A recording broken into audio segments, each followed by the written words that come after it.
bir bug'la karşılaştım. Böyle kollar çok büyük. Bakın mesela Colt alıyorum. Bakın yani bak şimdi silahları çok büyük değil mi?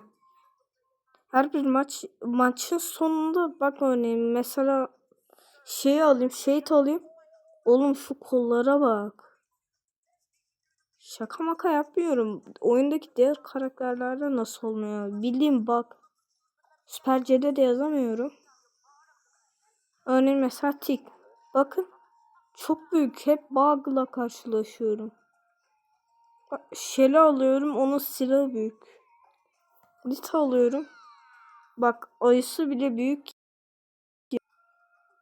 Bununla karşılaşan oldu mu hiç?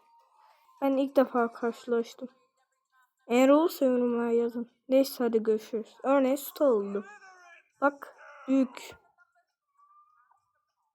Neyse görüşürüz.